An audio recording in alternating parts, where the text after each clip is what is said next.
Question, do we? Okay. So, good morning, everyone. This is the General Government Services Committee meeting of Thursday, January 23rd, 2025. This meeting is being live streamed and publicly broadcast. A recording of this meeting will be available on our website in the future. I would like to begin the meeting by sharing the land acknowledgement statement. We would like to begin by respectfully acknowledging that Dufferin County resides within the traditional territory and ancestral lands of the Tiatonte, Attawattaron, Haudenosaunee, and Anishinaabe people. We also acknowledge that various municipalities within the County of Dufferin reside within the treaty lands named under the Holoman Deed of 1784 and two of the Williams Treaties of 1818, Treaty 18, the Nottawasaga Purchase, and Treaty 19, the Atchance Treaty. These traditional territories upon which we live and learn are steeped in rich Indigenous history and traditions. It is with this statement that we declare to honor and respect the past and present connection with Indigenous peoples, with this land, its waterways, and resources. And if we could do a roll call. Councillor Garretts. Present.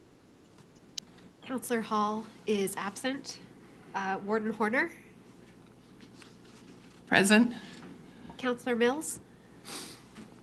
Present. Councillor Solomon. Present. Councillor Taylor. Present. Councillor White. Present. And Chair Creelman. Present. Members may declare a pecuniary interest at this point in the meeting or at any point during the course of the meeting, followed up in writing by to the clerk. Public question period. Any questions submitted? No? Okay. So we start with the Diversity, Equity, and Inclusion Committee, Community Advisory Committee minutes, November 28th, 2024. Are there any questions arising from those minutes? I have a motion that the minutes of the Diversity, Equity, and Inclusion Committee, Community Advisory Committee meeting on November 28th, 2024 be adopted. Do I have a mover? Councillor Mills, seconded by Councillor White. Any opposed? Motion is carried. Next item is the Access Dufferin minutes of January 15th, 2025. Any questions arising from those minutes? Seeing none, I have a motion that the minutes of the Access Dufferin meeting on January 15th, 2025 be adopted. Do I have a mover? Councillor Horner, seconded by Councillor Taylor. Any opposition? That motion is carried.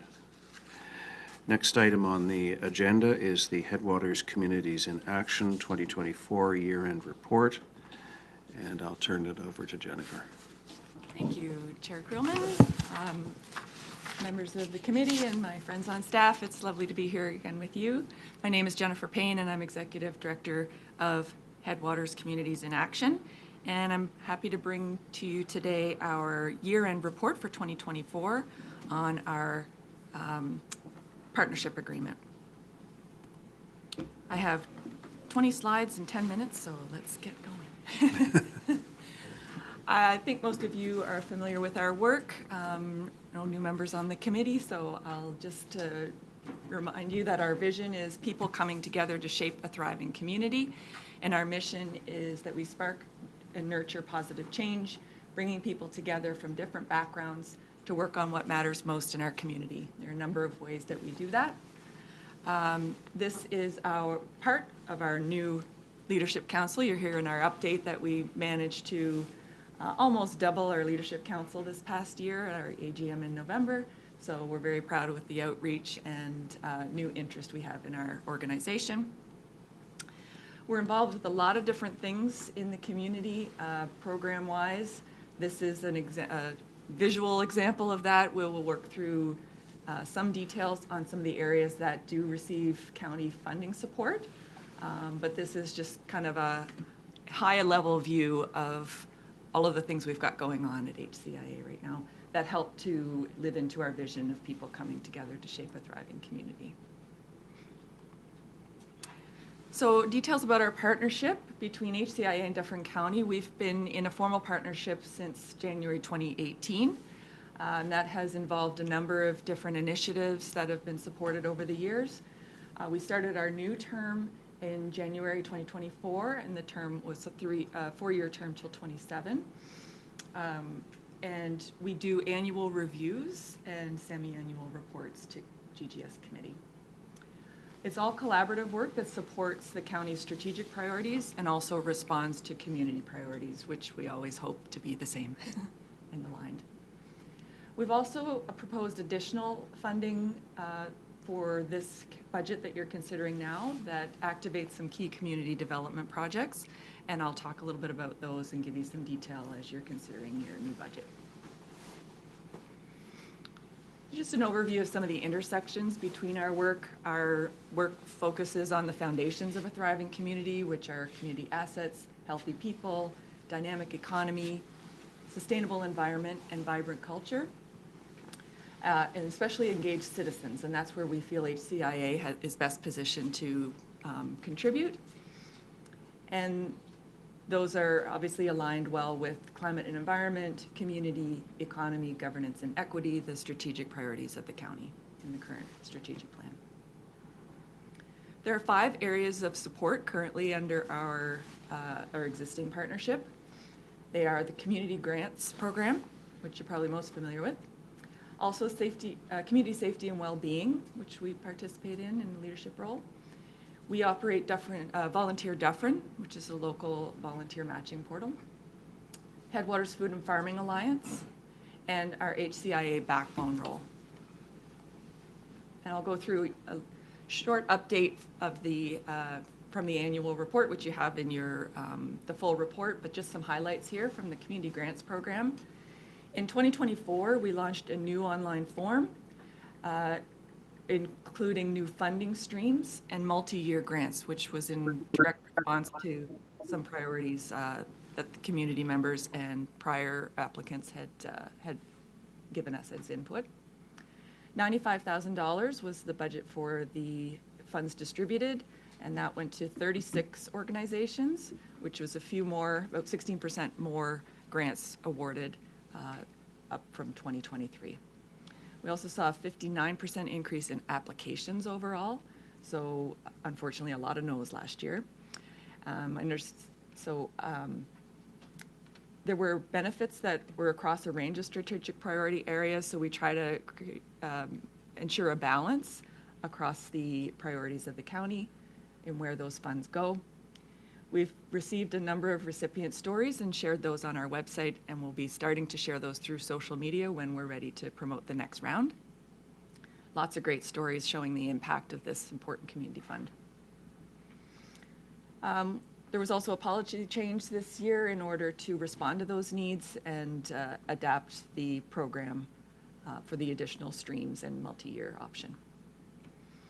And the success of this program, and it's a partnership, brought us a new partnership with Orangeville to do their community grants as well. And along the bottom of the slide, you see those are the highlighted strategic priority areas of the county that are supported through this project. Community safety and well-being.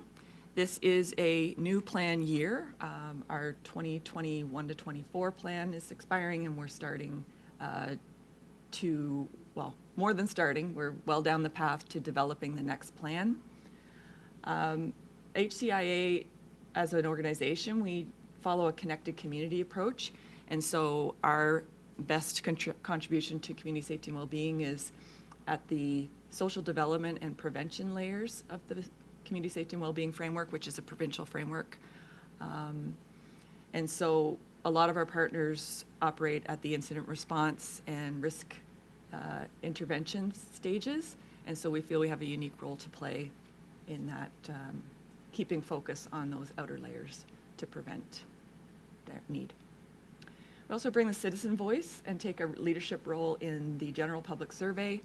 I'm currently chair of the integration table of that committee. We have 30+ members representing local service providers, all trying to work together to make sure we're rowing in the same direction and addressing the needs of the community. We've also been developing new relationships and getting the OPP more involved this round, as well as a public health unit and other key partners who have good data to contribute. Volunteer Dufferin, we've added some features and functionality to our portal. It's under development and ready to launch soon. Just finishing up some user testing and some additional features. We currently have 196 member organizations using our portal and almost 3,000 individual volunteer members registered on that site. So it's a great resource for community connections. We continue to do our newsletter, social media, membership surveys, and also partnering with broader efforts for community connections and helping people find purpose in the community and connect to other organizations. We also do delegations and campaign for the National Volunteer Week and Nonprofit Appreciation Week recognition events. And we'll be hiring in 2025. I'm currently without a coordinator, so spread the word about that, and we'll be posting a job soon, hopefully. Currently have 58 active opportunities. That fluctuates over the year depending on when people are needed and where. Headwaters Food and Farming Alliance, lots going on there. That's generally a network of food system players, but that's also where we publish the Headwaters Farm Fresh Guide within the Hills Magazine. We do farm to school programs, and Farm to School has a big fresh goal of getting farm to school activities into 50 schools across Dufferin and Caledon by the end of 2025, and we're at 78% of that goal. We distribute about 49,000 copies of the Farm Fresh Guide every year, and through our new Farm to School coordinator, Rebecca Landman, who came on this year, she's made at least seven new fundraising and program collaboration connections. So lots of good activity there. And we advertised in the Explorer Dufferin Guide this year as well. For the HCIA backbone, that's our shared platform. That's the administrative layer that enables all of this good work to happen. We did a lot of internal work this year on bylaws to comply with new ANCA rules. We implemented a theory of change and a playbook. We're on a learning journey with our leadership council and investing in professional development through training and conferences. We grew our leadership again, 83%, from 6 to 11 members. The county partnership brought us new opportunities, so we were able to respond to the invitation to participate in the economic development strategy development. The OHT is now inviting us to participate in growing their caregivers program. And we've been showing up at all kinds of advisory committees, working groups, community conversations, and presentations to other groups throughout the community, just to make sure that they know we're here, what we do, and how we might be able to help and connect them. So that's our update for 2024. Now I'll go into what we're looking to do going forward. And you do have in your budget package a proposal for additional funding to invest in some of our programs that are ready for investment and looking to launch. We did sort of lay out a proposal for ramping up over the next 7 years up to 2031, 6 years now that we're into 2025. So I'll start with just the details of the 2025 proposal, just so that you have a little bit more detail as you're considering your budget. So if we break that down, it's still within the 5 areas of support that we have under our current agreement. And the total, currently we're at $50,000 support for each year overall the programs. And now we're proposing up to $90,500, broken down as follows.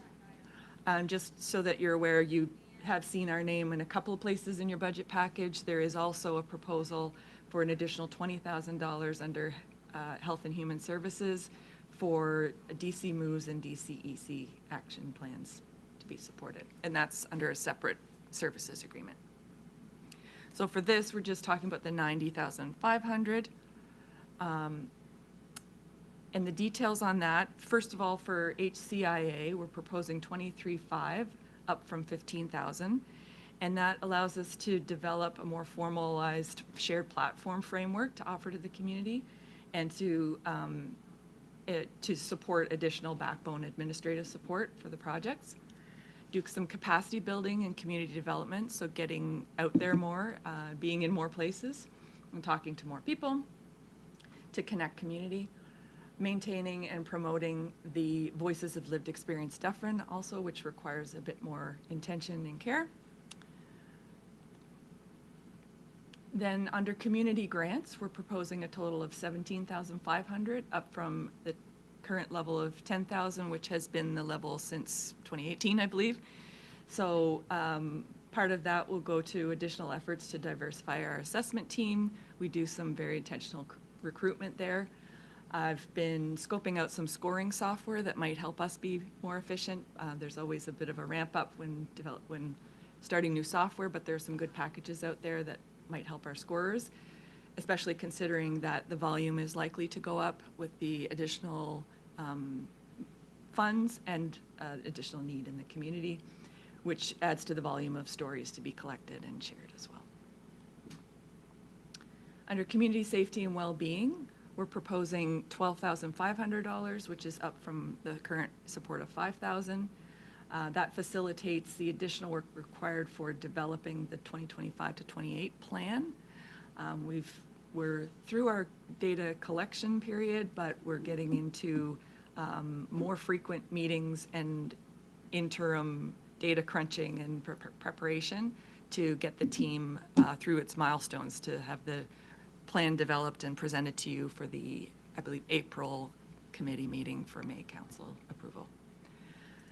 And then again, representing the community voice and championing for the social development and prevention layers.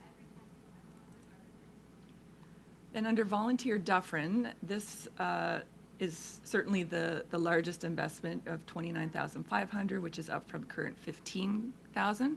But that also encapsulates a number of projects that were very popular and we're keen to get launched. So Boardward Bound is a program that had been developed. It's a mentorship program that helps to fill vacancies. We hope will fill vacancies on our local nonprofit boards, which seem to have a dearth of members, or a lot of people were retiring after COVID and they had a hard time filling those spots. So we want to try to launch that program. It is developed and it's ready to go, and it just needs to be launched. Same with our Engage Dufferin portal with additional options for matching. We want to do a volunteer fair this year and also expand the Grand Pals program, which is another intergenerational matching program. And then HFFA, just a little bit more there, $7,500 up from the current $5,000. And that's for some farm fresh contingency. It's mostly funded by the lower tiers, contributions from the lower tiers, so watch for requests at your lower tier councils. But also, if we don't quite make up that amount, we do use that $5,000 from the county to top up what we need.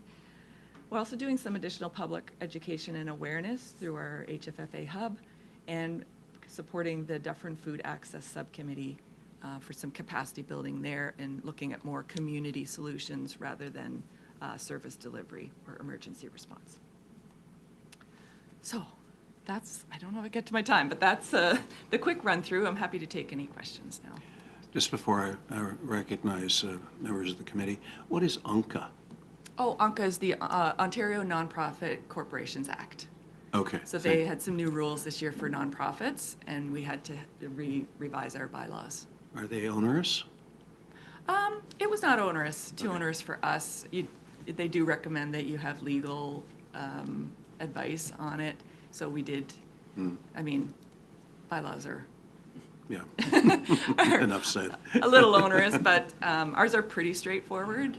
But we did have to do a bit of, some additional meetings and get legal advice to make sure that they were. Councillor Taylor?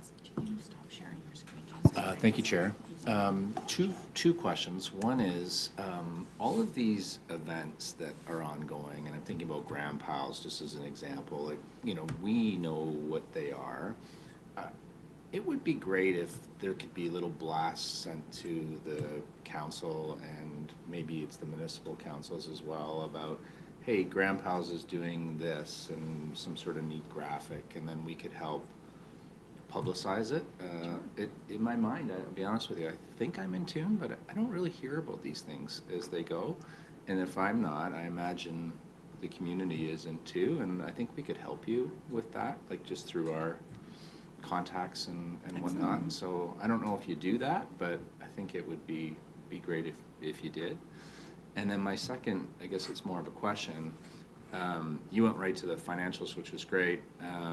I've got them on the page here and just wanted to make sure I understood. So you're right. We had the discussion about these fundings have not been increased in a long period of time, and we all kind of aligned to that. The budget still isn't passed, but the 90,000 is where we've kind of gotten to for next year.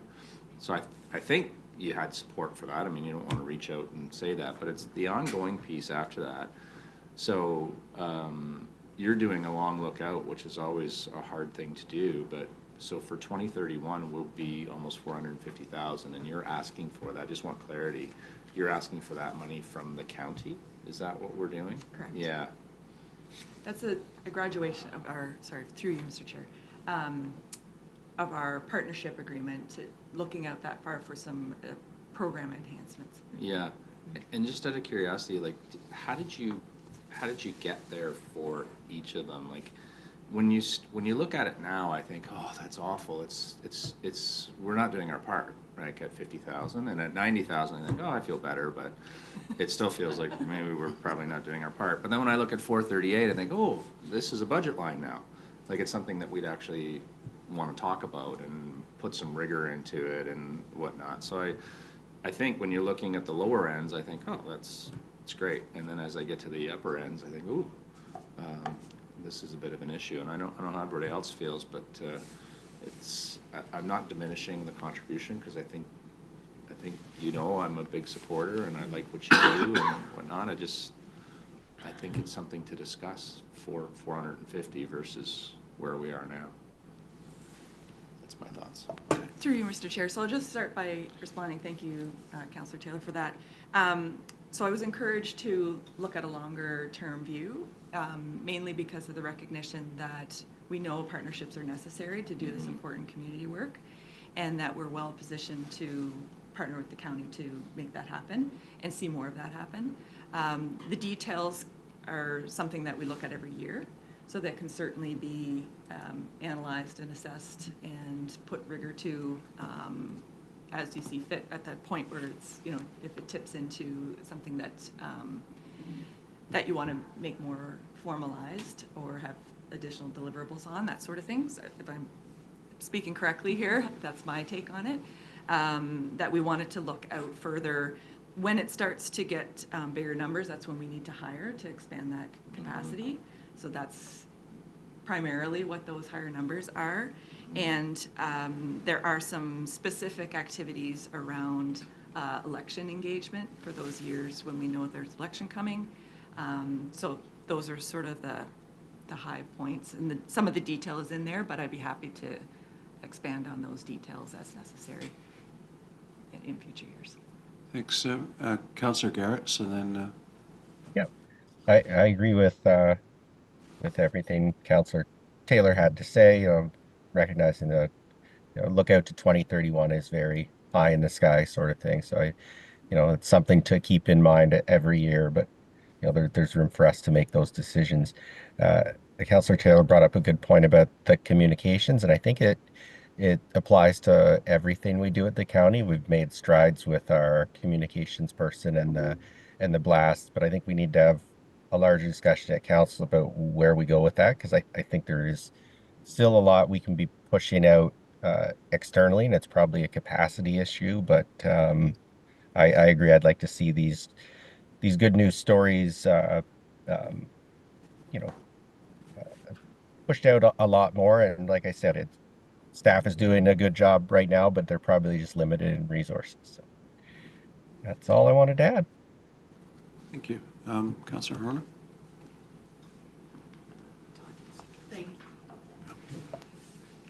Thank you, Chair.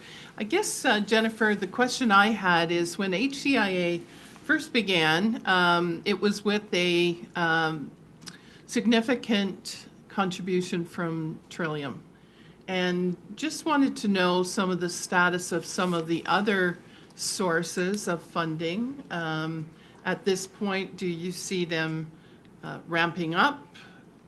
Or do you see them ramping down? And is what you're expecting as contribution from the county replacing some of those funds that may or may not be there? What's the status of funding? Through you, Mr. Chair. Thank you, Warden Horner. So we try to maintain a diverse funding mix. What we've found over the years is that it's much easier to get grant funding for projects as opposed to providing a community backbone or a shared platform type offering to the community. There are also challenges with grants being 1 year, 2 years limited. So they're really good for starting a new program or developing something new. But for ongoing, you have to then switch to a more reliable and continuous funding source.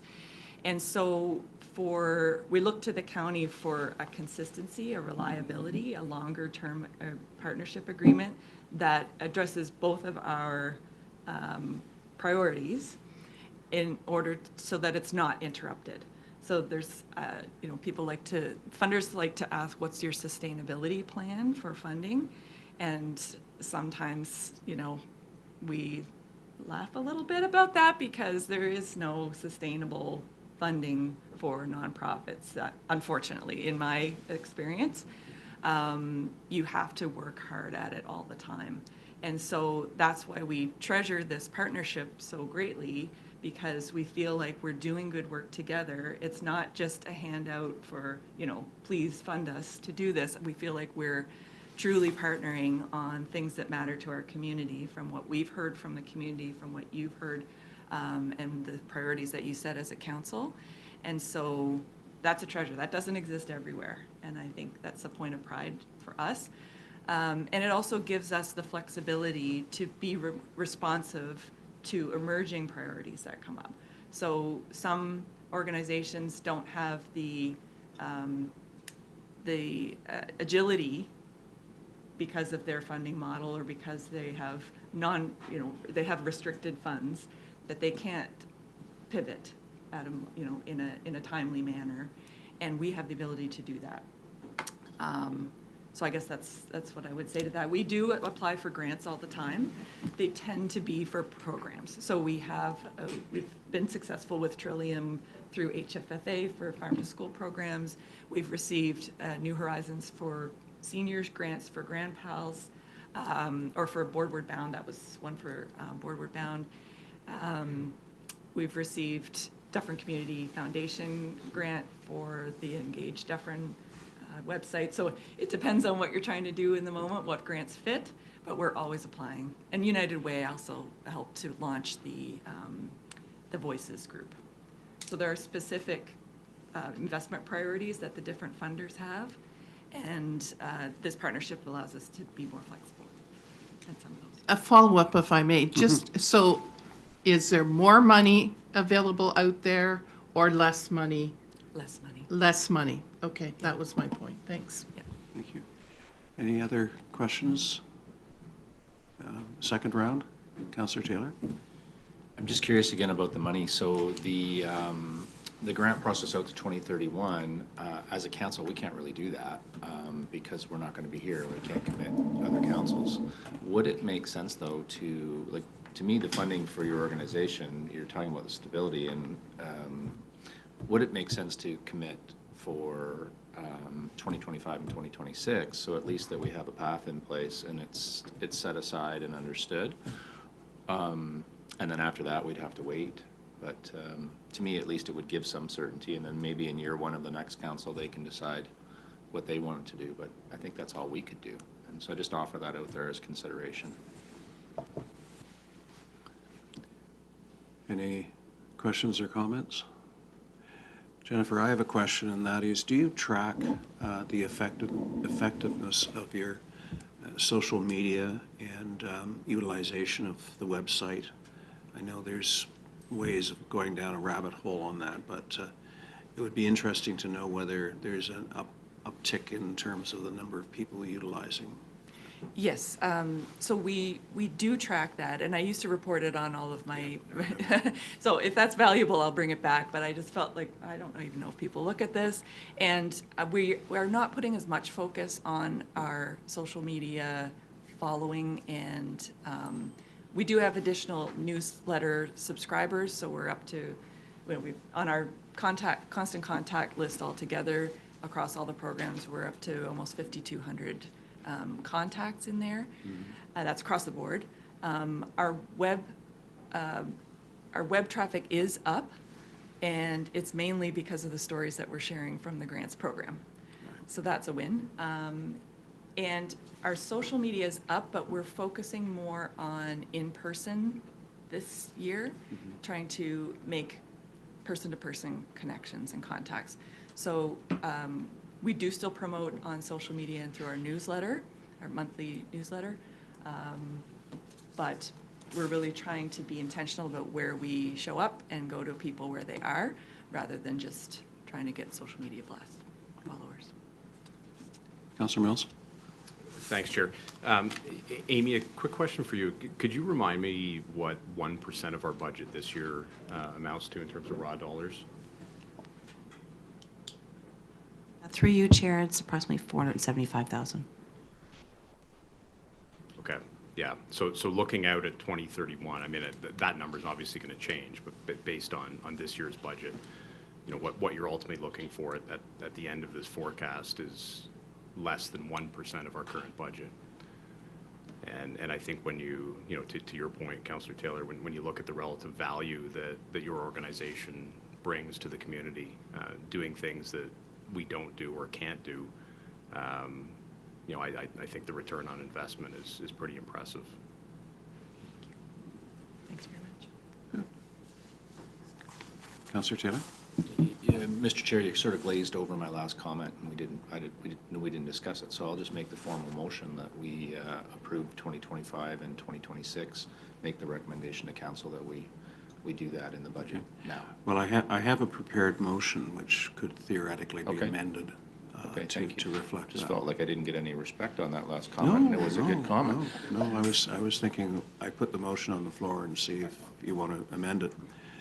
Seeing no other comments, I have a motion that the report of the Headwaters Communities in Action 2024 year-end status report dated January 23rd, 2025 be received, and that the revised partnership agreement with the HCIA be approved with budget allocations to be reviewed and adopted annually. Now, I guess we could then amend that latter thought. Do you want to give us a I'd wording? love to make a friendly amendment that we at least give the courtesy of 2 years, and that's all we can offer. So I would suggest we'd add 25 and 26. Okay. Now, I'm just wondering, these numbers are presumably reflected in this year's budget discussion to going forward. Do you have any thoughts on how we do this? Through you, Mr. Chair, certainly the 2025 number will be approved with the 2025 budget. The future years are projections only, so that really doesn't impact the budget. However, if council would like to make that motion to confirm the amount for 2026, then they can do that as well. It's just not necessarily part of the budget. And if you really wanted to, as part of the 2026 budget, you could amend that at that time. But if the intention is to fund them both, then it would, as you said, at least give HCA some idea of where their funding lies for the next couple of years. Okay. Well, I'm open to, it goes without saying that this year's is already reflected in our budget presentation, and we have a projected amount for the year after. And should we indicate that that's what the target is for that year? Or more than a target? I'm just trying to find a wording that works. I think, could I add something? I think it's a good idea that Councillor Taylor brought forward. I'd be happy to support it. I don't know what the appropriate wording is, whether it's, we agree in principle to the 2026 number, because as the CAO mentioned, ultimately it's going to be a 2026 discussion that no matter what we do here is still going to be possible to change, but maybe something just indicating to the group that as it stands right now, that's a number that we are comfortable with for budgeting purposes on their end. Like I think it's nice to send that message. It says that we're very pleased with the work they're doing and continue to do, but I think everybody here understands it can be changed up or down if necessary. So. Yes. Councillor White? Thank you. Sort of along the same lines as Councillor Garrett's comments, I don't have any problem with the numbers we're talking about. I have a problem talking about including it in the budget for 2026 as something other than a recommendation. I think maybe pushing it forward as this is the number we want to use as a placeholder, because putting it in the budget now, you know what happens at budget time. We start making changes, and I'd be worried about giving them certainty only to take it away this time next year. So I think, and the way to address that is, because essentially, if you look at that graph, we're talking about a 500% increase over 6 years. That's going to raise a lot of eyebrows with a lot of people. So there needs to be a very specific work plan with some very specific goals and some very specific deliverables that need to be laid out. And I'm not demeaning anything you said today, but it needs to be more than 20 slides so that people can look at it and go, okay, I understand. Because right now, if you look at that number, there's a lot of people who are going to go, I don't understand, and that's 1%, right? And so when we get up into those kind of numbers in our budget discussions, that's when people start paying more attention to it. And by people, I don't only mean the 15 here. I mean just 70,000 out there.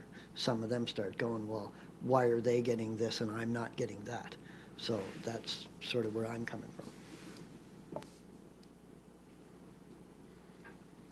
Okay, I'm still looking for a workable wording. Amy, any thoughts?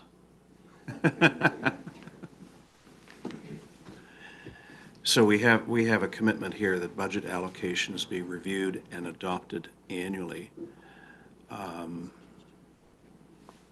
Any thoughts? Through you, Mr. Chair, perhaps it could say that the 2025 budget allocation be, it's already included in the budget, but that it be approved, and that the amount for 2026 be approved in principle, and that future year amounts be, reviewed and adopted with those future budgets. Everybody happy with that?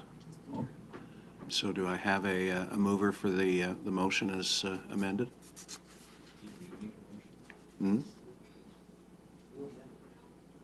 Yeah. Okay. And seconded?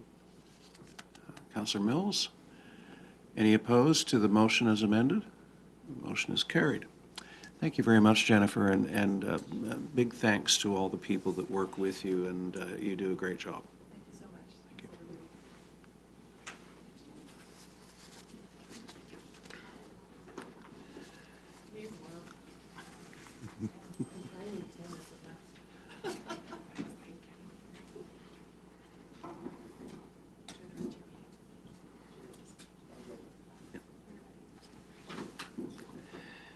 Next item on the agenda is the auditor update.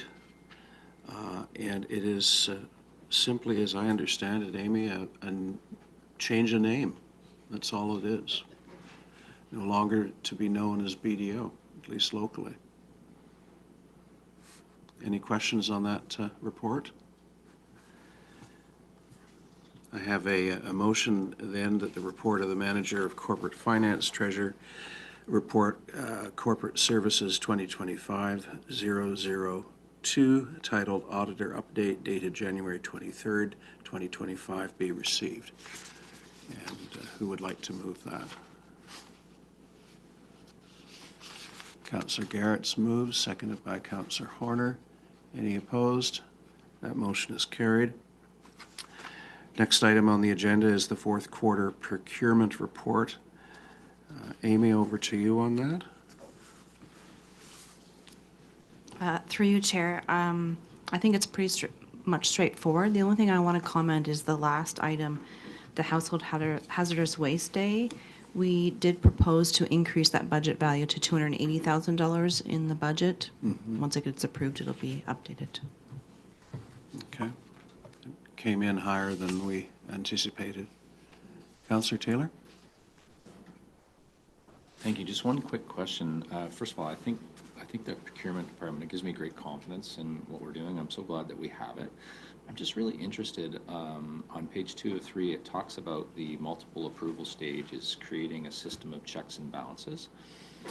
What are the checks and balances? How do you determine who's doing what and how you would give it out? Like, what is that?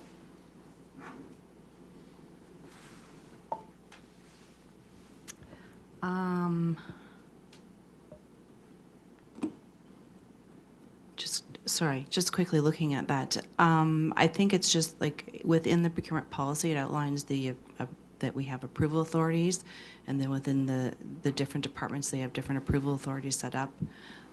Procurement reviews all the tenders with the staff before it goes out. I believe that's the intention of that comment. So is it different for each thing, or yes? I see our procurement manager has joined us. Do you have any thoughts? Through you, Chair Krillman. My comment may be to you, Todd Taylor. The checks and balances, I think this implies, is within a bid, it would go to a director and the thresholds that they are allowed to procure or approve. Above that, it would then go to the CAO. And above that, it would go back to council. So the checks and balances for every different procurement, for every dollar thresholds, apply to this wording, if you will. Thank you. Councillor Garretts? Thanks. I see the timber sales revenue is significant. I'm happy to see that because I think we had a number of years where nobody was interested in timber sales. Just curious, do we keep those revenues for timber sales in the forestry budget? Amy? Through you, Chair. Yes, we do. So our policy with County Forest is that any revenues that are, anything that puts them, have a surplus, that the surplus funds within that department each year gets transferred to the County Forest Reserve Fund. As you said, the reserve fund has been dropping over the years. Any time where we have excess, then we usually propose a transfer from, but if there's an excess, then we don't do it. Yeah, okay, that's good. That's where I was going because I think in recent years when we didn't have timber sales, we were still adding, did we add an ATV, I think, in the recent years and possibly another pickup? So this will really help with that, with the reserves. That's all I wanted to check. Thanks. You have any other questions on the report? Seeing none, I have a motion that the fourth quarter procurement report, report corporate services 2025-001 from the manager of corporate finance treasurer and the procurement manager dated January 23rd, 2025 be received. Do I have a mover on that? Councillor Garrett's moves, Councillor Taylor seconds. Any further questions, comments? Any opposed? That motion is carried. Next item is quite an interesting report having to do with dates of significance, community recognition requests, and it is a report of the Chief Administrative Officer who has discovered dates of significance that I never knew existed. Sonia? Through you, Mr. Chair, we're actually joined by our communications manager, Megan Ball, and Megan was the one who put together this policy. So perhaps we can have Megan just give a bit of an overview of how the policy was developed and what it's meant to accomplish. You good with that? Sure. So I guess there's a couple pieces to this. One was that we noticed there was a gap and we didn't have any sort of policies or procedures around the recognition requests, so things like flag policies and proclamations. So the idea here is that this is going to help our clerks team with approval, different community organizations with the clarity around how they submit these requests, what is expected of them, and just really clearing up roles and responsibilities pertaining to that. And then there's the piece of the equity strategic plan. So this is actually an action item, the dates of significance. I think it was 4.2, if I'm correct, to develop this list. We said it was going to be a part of the second phase of the equity strategic plan, so that it would be completed by September. But in terms of communications and just continuing kind of our work to improve those, and that relationship with the community, we got a jump on it so that council had the opportunity to weigh in on what these dates are, and also just sort of know what it is that my team is going to be up to in terms of communicating them internally and externally to meet our goals under the strategic plan and equity strategic plan. So the dates themselves are based on census data, benchmarking across other municipalities, CCDI, and the local school board, because they have a really fulsome calendar that they look at updating, I believe, annually. So that's how we came up with what we did, but we are open for input. So. Okay. Questions, comments? Chris Garretts? Yeah, thanks. I'm glad the county's not adopting one flag policy like the states. That's great. Just a question. Is it really an issue? I notice in there we limit the number of requests to 3 per group. Does it need to be even that high? Do we have groups making multiple requests per year? I don't want to limit anybody, but I also don't want to be wasting time and just looking to see what a good number is there. That is a good question. That came from our clerks team, just with the acknowledgement that there are some groups that do come forward multiple times throughout the year. Yeah. Okay, I'm fine with that. Just wanted to see where that came from. Councillor White? Thanks, and thanks for bringing forth the policy. I just have a quick question about the difference between proclamations and flag raisings. Under the proclamations, there's a list of here's why we won't do a proclamation. Does that apply similarly to the flag raising? Because there isn't, under the flag raising section, there isn't. That is a good flag. I can add that in. Yeah, it would be similar to the guidelines there. Okay. Yeah. Thanks. Any other questions or comments? Councillor Taylor? Yes, thank you very much. It's great that we've got the policy. I appreciate it being brought forward. Just in terms of, I think it's great that the criteria make sense. The additional information about the proclamations will be approved and issued at the discretion of County Council. To me, the way that it works is it, and maybe I don't understand the process, but if I wanted to celebrate XYZ, I would send off a letter, and it may not allow for enough time for County Council to weigh in, depending upon how things are.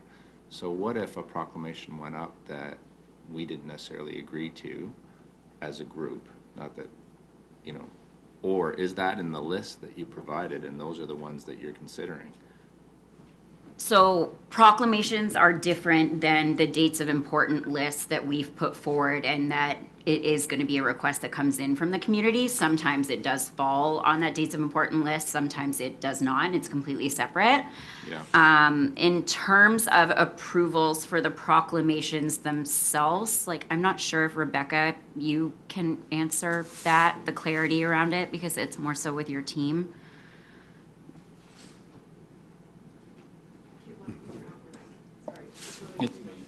Thank you. Proclamations are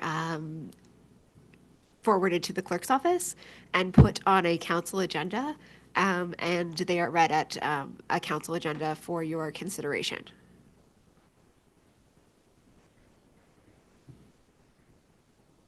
Okay. Any other questions, comments?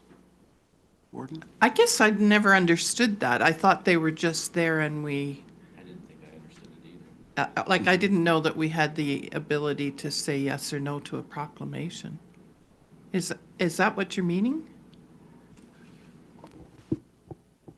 A form is submitted in advance to the clerk's office, and then we would forward it onto the agenda if it's appropriate for council to proclaim that event.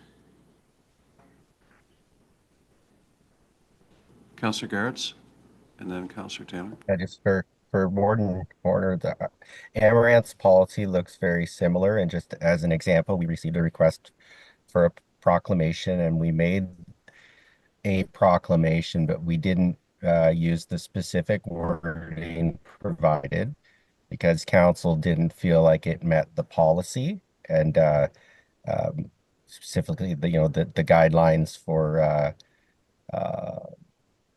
around ideology. And we simply just in the moment decided to declare this month this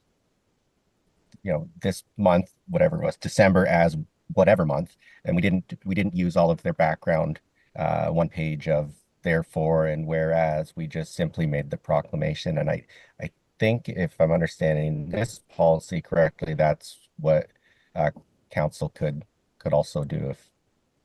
Does that sound right? Question for staff.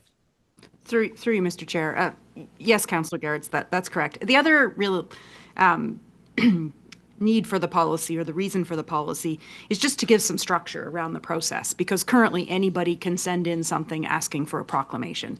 And this one lays out, some criteria, so that if there was a proclamation request received that didn't meet the criteria, staff would not put it on the agenda.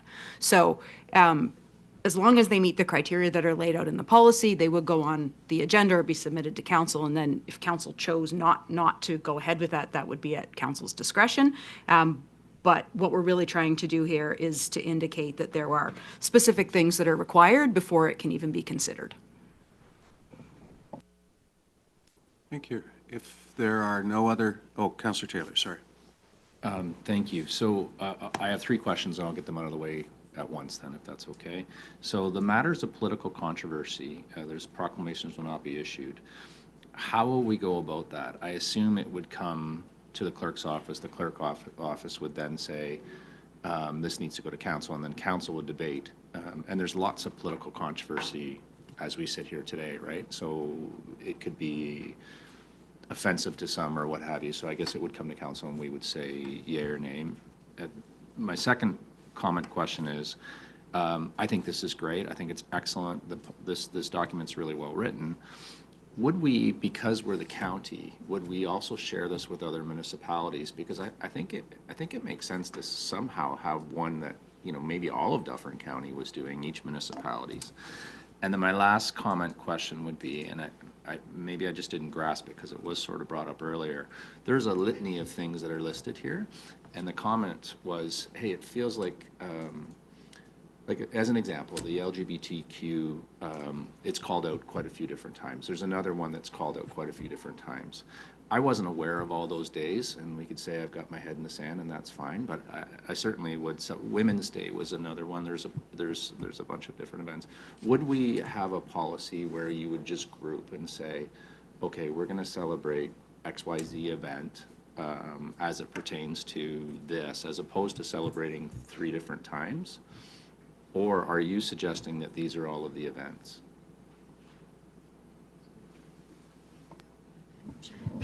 Through you, Mr. Chair. So those days of significance are all items that would be recognized individually. So sometimes that just means putting out either a social media post. It's very short. It doesn't mean we're having a flag raising or doing any big event. It's just when that list of days of significance, there's a social media post, and that's really it. Correct? Yep. Yep. Yep. And an internal. Yep.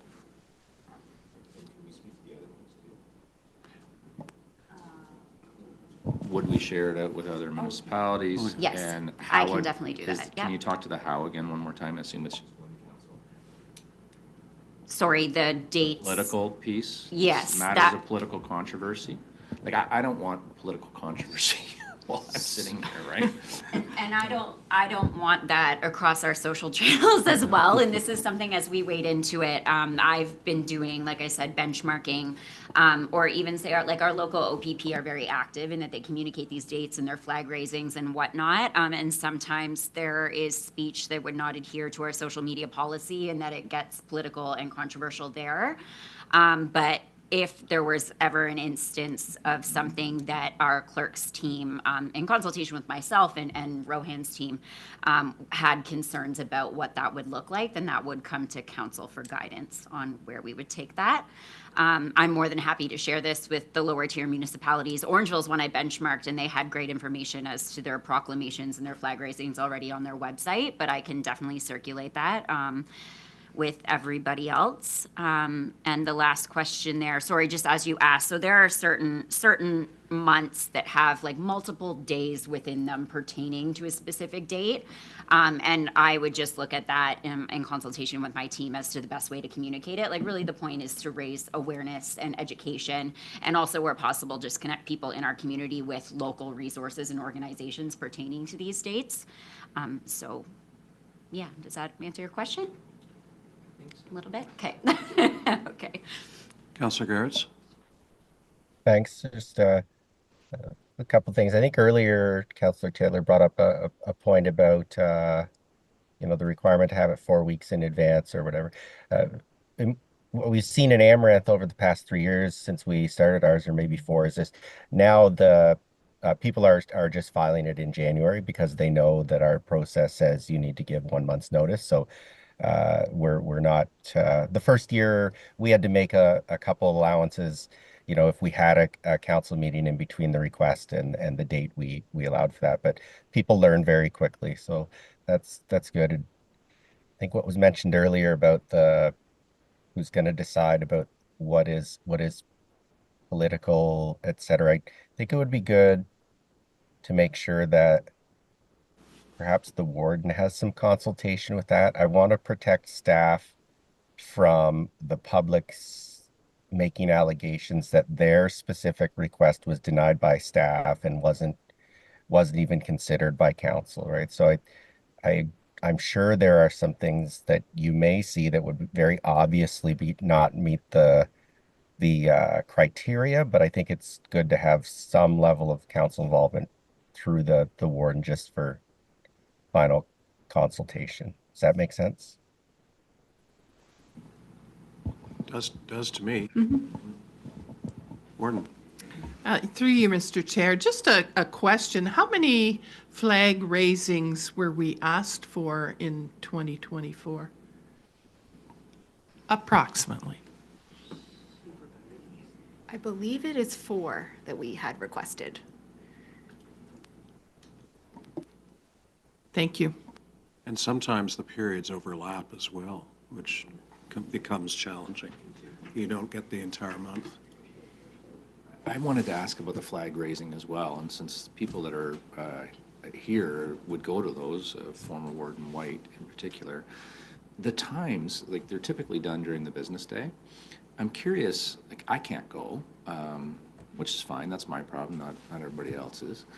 But do we get people out watching the flag raising? And if so, or if not, would it be better to have it at noon so at least people could go on their lunch hour? Or would it make more sense to do it outside of business hours, like potentially at 5 or 6 o'clock, where other people could be there as well. Like, I think that's awesome that we do it. I wonder how many people even notice that we're doing it, or even how many people would know, and just curious on that. Through you, Mr. Chair, and I'm pretty sure Warden White can offer some words of wisdom on this as well, but the flag raising events, sometimes there's people there. Generally, the time is at the request of the organization because they're doing multiple locations in one day, so they're going from one spot to another. And I'm not sure the actual raising of the flag is the entirety of why it's done. It's about having that flag flying for the period of time. So certainly the times could be amended, but they are mostly at the request of the organization who's asked for the flag itself. Through the chair, thanks. I've been to a lot over the years, and I don't think I've ever been to one where there hasn't been, 8 or 9 or 15 or 20 people. Some of them have had media presence, and there has been interviews with me or staff or the representatives of the group, but there's usually a lot of pictures taken that people share to their own social media, so there is. But I mean, to Sonia's point, I mean, usually it's at the request of the flag group that the time is. I think it's only one time that I can think I asked for a time change just because of a scheduling conflict. But generally, they're well attended, I think. Okay, if there's no further questions, I have a motion that the report of the Chief Administrative Officer, Office of the CAO, 2025-006, dates of significance and community recognition requests dated January 23rd, 2025 be received, and that the dates of significance and community recognition requests policy and associated procedures be received, and that the proposed 2025 dates of significance list be received, and that the policy, procedures, and proposed 2025 dates of significance be presented to council. Do I? Can I ask you to just say that that list be approved? They should be approved of the policy and the list. Okay, so it's not simply to receive it, to approve it, and then, of course, that will go to county council. Yeah, so we're actually approving it, and then it will ultimately land in front of county council for ultimate approval, as it were. Do I have a mover for that? Mr. Chair, should we put those two issues separate? Like, I'm not certain that we should be approving the events. I don't even know what a lot of those things are. I've never heard of them before. Through you, Mr. Chair, as Megan mentioned, the list was developed based on a number of an incredible amount of research that she did, and those are days that are typically celebrated or recognized in other places as well. And certainly it's up to council whether or not you want to go ahead with that list. The intention of this policy, though, was to have council approve the list so that when staff was going out to communicate things, that the list was approved in advance. And one, we weren't coming back all of the time, and two, we weren't the ones making the decision about what should be approved and what shouldn't be approved.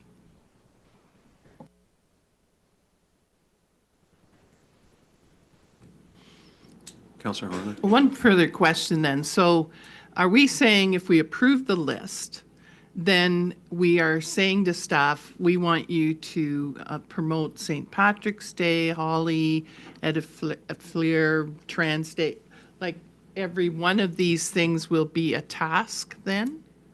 Or is that a kind of optional thing? Not a task in that there's going to be events for each thing, but that we will be proactively communicating, celebrating, and providing resources for these dates. And I say that in benchmarking across other municipalities and whatnot, or like I said, the Upper Grand District School Board, organizations are proactively communicating these dates just to promote for the education, the inclusivity, the acceptance, the pride piece. And it's something that since I came on, I've been doing anyways, but now it's just sort of getting that mandate, that direction from council, the buy-in from council for the work that we're doing. Thank you. Through you, Chair, I just want to add that the policy, along with the procedures and the dates, also helps to support the CREED accommodation policy by way of bringing awareness whenever those CREED accommodation requests come from staff internally as well. Councillor Garretts and then Councillor White. Yeah, I did read it. This calendar is based on the Upper Grand District School Board calendar, I believe, right? And that's something that Amaranth also adopted from a recommendation from our DEI committee, because, the rationale there was it's already done and widely accepted. So I understand Councillor Taylor's point, but I feel comfortable knowing that resource was used, and trust that our staff have sort of vetted those dates for appropriateness. So I just wanted to comment on that. Councillor White. Sorry, thanks. I was zoned out there for a second. Not because of what Chris was saying. I just have a specific question. I just know, I scrolled this list probably 100 times the last couple of days, and I just noticed one thing that I have a question about. Civic holiday on August 4th. So there's no background, but that's Simcoe Day, correct? So if we're not, is it called Civic Day? Okay, so then if there's no background or anything, is it even worth putting on there as a thing? So It's a stat holiday, I think. And through you, Mr. Chair, for ideas like that, I will say in the dates of importance list, it's that we're communicating them out already, whether it is about our services, our hours and whatnot, but also say ties to the Explore Dufferin Guide and different tourism opportunities in the community. So when I say dates of importance, there's the cultural piece, and that's a lot of these dates, but it's also things like Mother's Day, Father's Day, and we're doing communications around that already to support local businesses or different events throughout the community. So they've been put in this list. Okay, makes sense. Thanks. Okay. So, go ahead. So I just want to be clear. I think the policy is well written. I think it's a great document. I'd love to approve it. If we're going to tie them together, I'm going to have to vote no, and I just want to share why I'm voting no. I'm not comfortable voting for things that I don't understand or don't know, and they're my own ignorance, but I've never heard of these things, and I don't think it's a good idea that I just give blind faith to events that I don't understand. So I do want to share that I think the policy is excellent. I support the policy in whole. I just think more review needs to be done as these events come up, and council needs to understand what they are. Shame on me, I suppose, for not going through the 30 events and educating myself on what they are, but I don't know, and I'm not comfortable being involved in a political discussion about whether we're supporting or not. So I'm gonna have to vote no unless you'd like to split it. Well, it's up to the committee or a member of the committee to split it if they wish.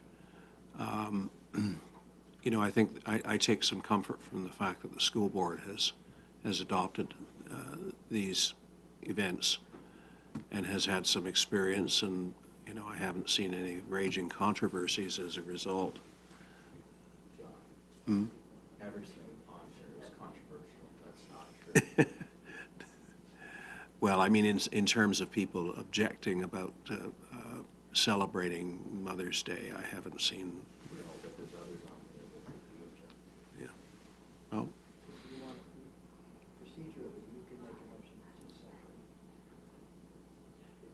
Yeah. I was inviting a motion to separate, and I'm happy to do that. Councillor Mills?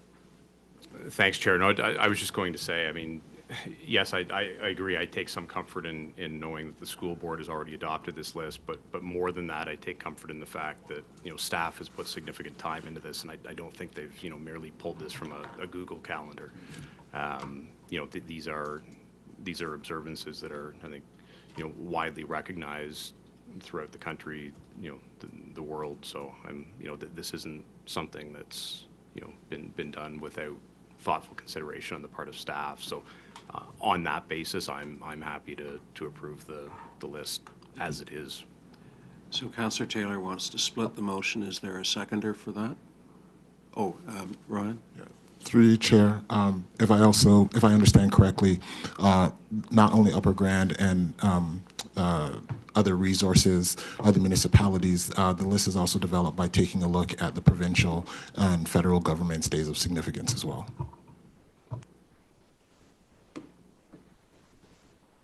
Okay. So the Well, first- I'll second the motion to split just so that we can get closure on that issue and then we can go from there. Okay. So the first motion deals with the community recognition requests. I think we agree that that is distinct from the dates of significance. So can I call the question on the community, on the report having to do with community recognition requests? Oh. So we need a mover and seconder on that. So Chris Garrett's moves and Councillor Mills seconds that. Any opposed on the issue of the community recognition requests? Seeing none, that motion carries. Second would be the dates of significance. And Councillor Mills moves that. And Councillor Garrett seconds that. All those in favor of the list as presented to us? Those opposed? And that motion is carried. Okay. Next item is the analysis of Bill 238, the Emergency Management Modernization Act 2024. And we have the report. Are there any questions arising from the report? Seeing none, I have a recommendation. Oh, sorry, Councillor Taylor.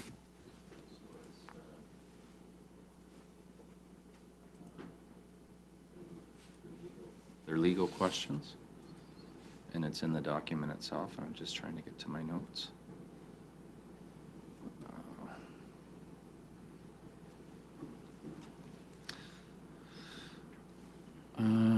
So as commentary, I wanted to say I think it's great that we're going to, in section 7 1.1, that the assisting municipality would reimburse. I think that's absolutely key. But the assisted municipality shall also be responsible, shall reimburse the assisting municipality for any of the operating costs. How? Oh, is it, did I skip it? I'm sorry. I got so excited to see Steve Murphy's name on here that, but that's what I wanted to. Yeah. My apologies, excuse me. Is Steve waiting in the wings to answer any questions? Okay.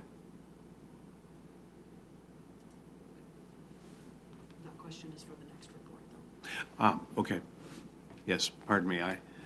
I'm distracted because I have to send a note to somebody that I'm going to be a little late for an appointment.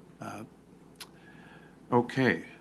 If there are no other questions, I have a motion that the report of the Manager of Emergency Preparedness 911 and Corporate Projects Report Number CAO 2025-005 titled Analysis of Bill 238, the Emergency Management Modernization Act 2024, dated January 23rd, 2025, be received.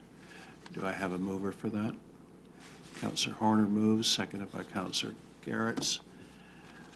Any opposed to that motion? And that motion is carried. And that takes us to the next item, which is somewhat related, mutual assistance agreement with Grey County. And I think it's fairly straightforward. We are proposing a mutual aid arrangement with the County of Grey that would be similar, or if not similar, identical to that which we already have with Wellington and other surrounding counties. But does anyone have any questions about that? Councillor Horner, followed by Councillor Taylor. Just a small question. So when we have a mutual aid with a county, that's different from the mutual aids that the fire boards say have with each fire department.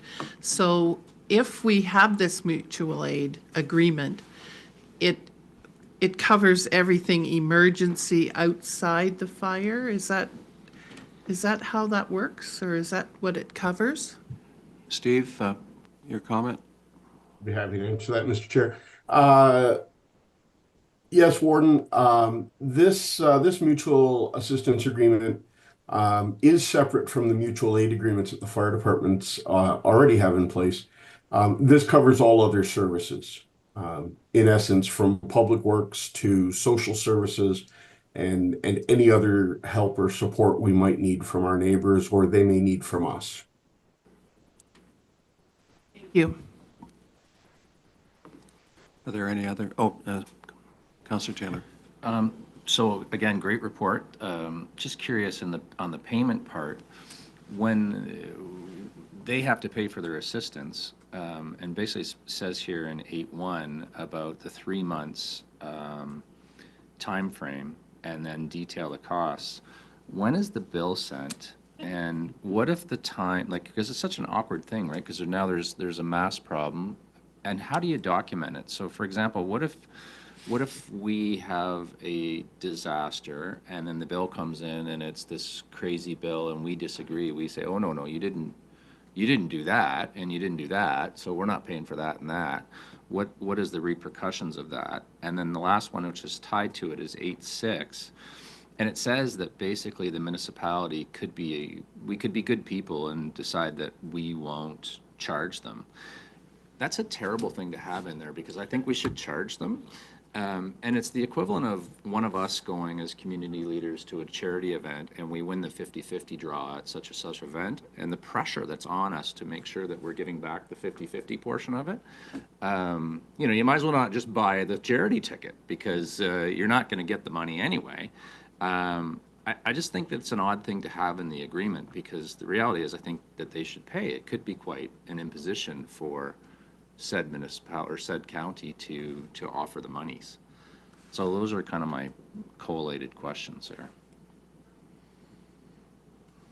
Comments? Steve, you're smiling. Always get the best questions from Councillor Taylor, sir. I'm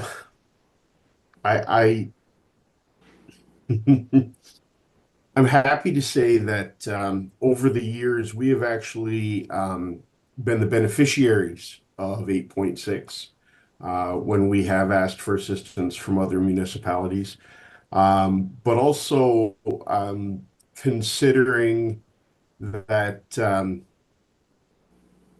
municipality may be forced to undergo some struggles, and perhaps a goodwill gesture is the wish of council.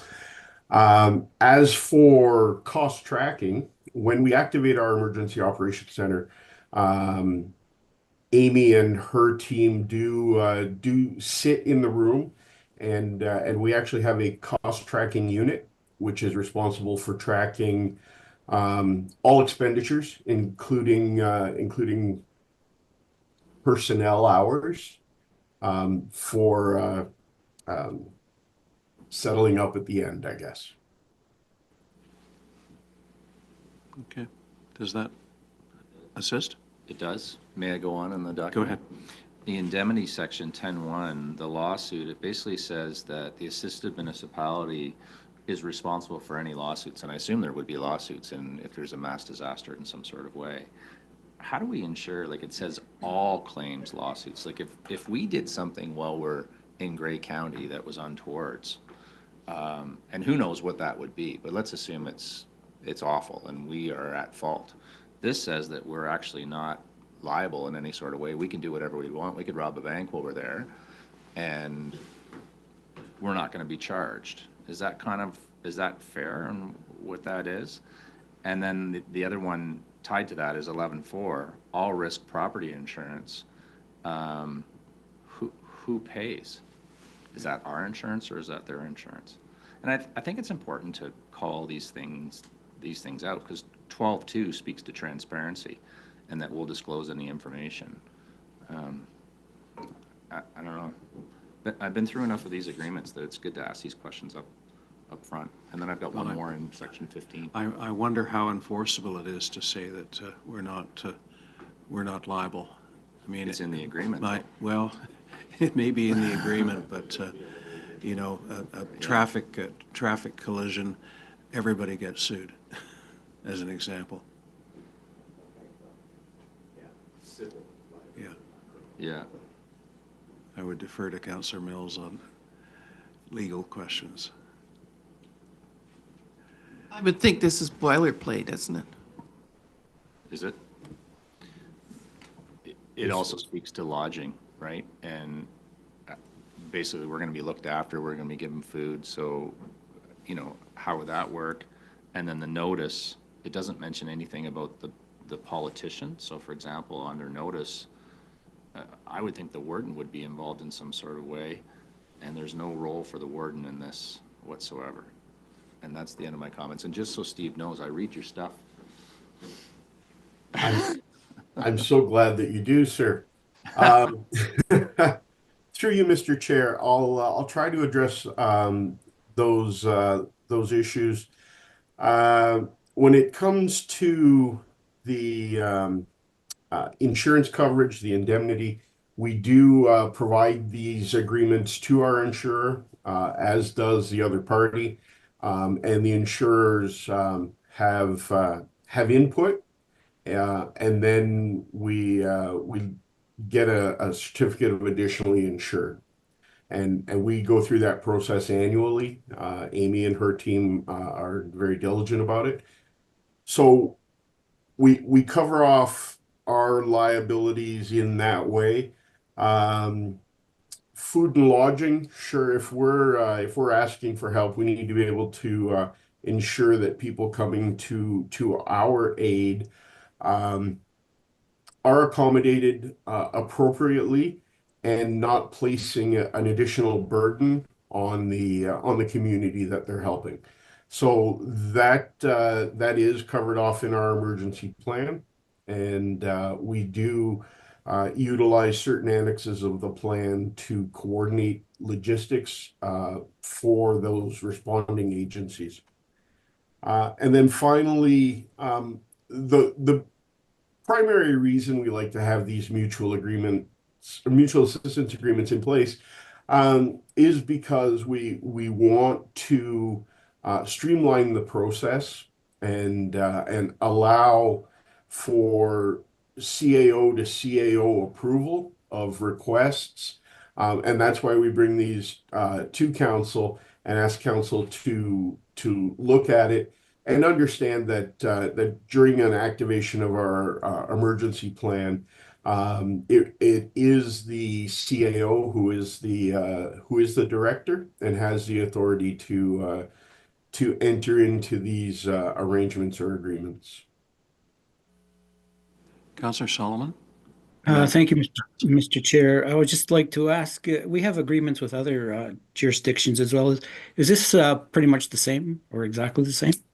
It was Yes. with Wellington, and how many other jurisdictions are we involved with? Like 5 or? This will be our 5th, sir. Yeah. Okay, so it's the same. All right. Yes. Thanks. Thank you. Councillor Garretts? Thanks. Councillor Taylor brought up some good points. I think Mr. Murphy answered most of them. I just wanted to provide my input on 8.6, which was the clause that allowed for a council to waive the payment. I think I'm on the same page with Councillor Taylor. I don't think that is something we would necessarily ever want to do, but at the same time, I think the way it's worded is pretty clear that it should be assumed that will not occur. So the assisted municipality should be prepared to pay. And, just going through all the scenarios, I don't know, what they may be, but there may be a situation where a council may want to consider a reduction, whatever. So I think it's good to have that sort of clause in there. And I think the way it's written protects us from a municipality thinking that they're not going to get a bill. So I just wanted to give Councillor Taylor my input on that, as he always does when he disagrees with something. So thanks. Okay. Are there any other comments before I read the Councillor White? Just one, and somebody can correct me if I'm wrong, but To Todd's point about the warden's involvement, I mean, if there's an emergency declared, in addition to the ability for staff to make decisions, particularly within the first 14-day period, the warden is also part of the emergency control group, so there is that level of.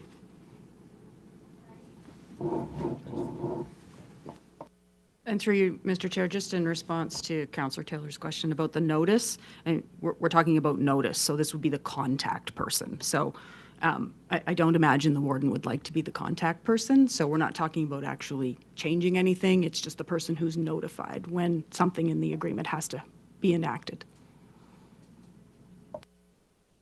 Okay, are there any other questions, comments?